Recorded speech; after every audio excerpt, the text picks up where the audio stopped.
Olá, tudo bem? Então, na nossa aula hoje, a gente vai falar um pouquinho sobre a crise do socialismo real, a decadência do regime soviético e o pós-Segunda Guerra Mundial. Bom, após a Segunda Guerra Mundial, o mundo se dividiu em socialista e capitalista. O socialismo liderado pela União Soviética, o capitalismo liderado pelos Estados Unidos. Havia uma briga entre os sistemas. O capitalismo se apresentando como o sistema mais bem sucedido, por exemplo, implantou o estado de bem-estar social na Europa, onde tinha todo um aparato social à população, de moradia, de segurança pública, de saúde, educação. E o socialismo, ele na sua teoria, como ele foi pensado no século XIX pelo Karl Marx, era um sistema alternativo ao capitalismo. É um sistema que batia de frente à excludência, à desigualdade, as contradições e, sobretudo, as contradições do capitalismo e, sobretudo, a exploração que se dava nas relações capital-trabalho, patrão-empregado. O socialismo, pensado por Marx, era um estágio que ainda existia o Estado, a instituição Estado, para se alcançar a um nível, a um patamar mais avançado de distribuição de riquezas, de igualdade social, que era alcançar e atingir o chamado comunismo, onde tudo era de todos. O fato é que a Revolução Russa aconteceu em 1917, foi implantado na Rússia o socialismo real, e na década de 30 formou-se um mega-estado composto pela Rússia e mais 14 repúblicas, que formou a União Soviética, a União das Repúblicas Socialistas Soviéticas. Terminada a Segunda Guerra Mundial, o mundo se direciona, redesenha-se de uma maneira bem diferente.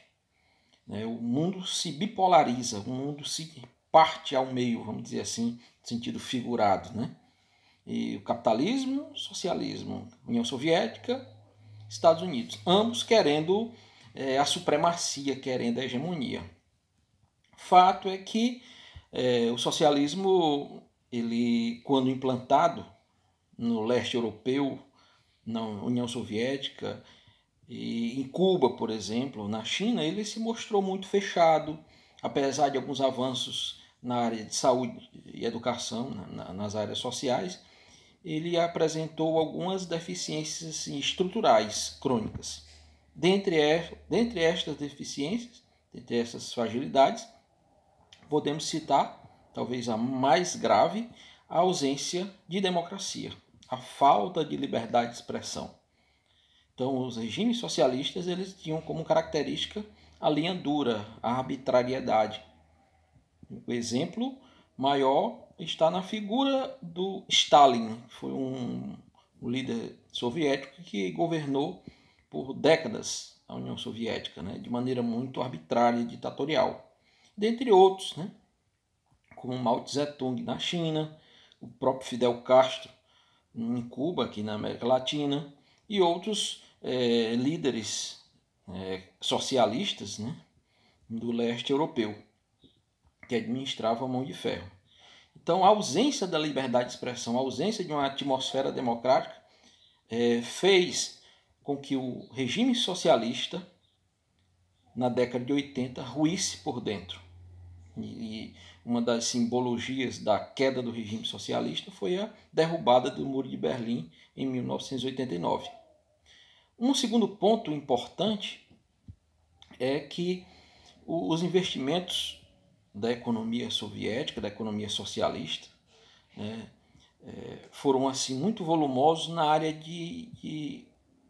da indústria bélica, da indústria armamentista. Então, o investimento tanto intelectual, científico, como material, foram bilhões de dólares investidos. Os Estados Unidos fez isso também, mas na União Soviética o investimento foi muito pesado e acabou comprometendo, há quem diga até que tenha comprometido um avanço mais significativo da economia, dos planos quinquenais, na execução dos planos quinquenais. Esse é o segundo ponto.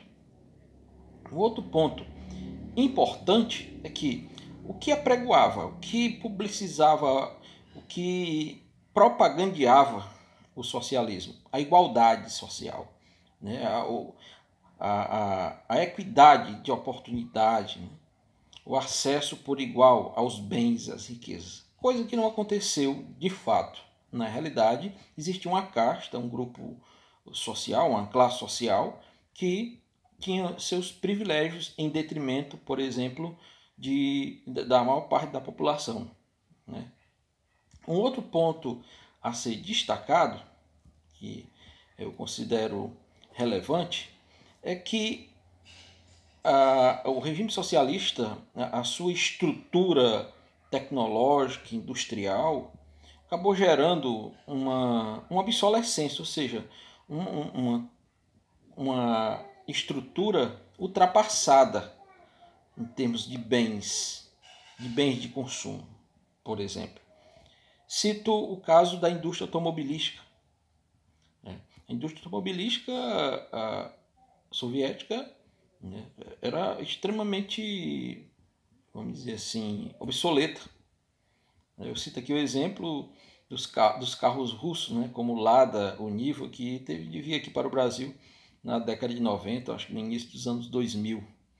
Então, esse contraponto aí, enquanto que o capitalismo, ele, até por sua essência, ele representa todo esse avanço, essa modernização, embora que cheia de fragilidades, como a excludência e tantas outras fraturas, o socialismo se manteve enrijecido numa burocracia de Estado muito dura, numa ausência da democracia, arbitrariedade e às vezes até o totalitarismo, e essa ausência de liberdade, essa falta de conforto da população, conforto do ponto de vista político e do ponto de vista social e de bens, né, gerou essa desestruturação interna do sistema, que culminou com o fim da União Soviética no início da década de 90. Ok?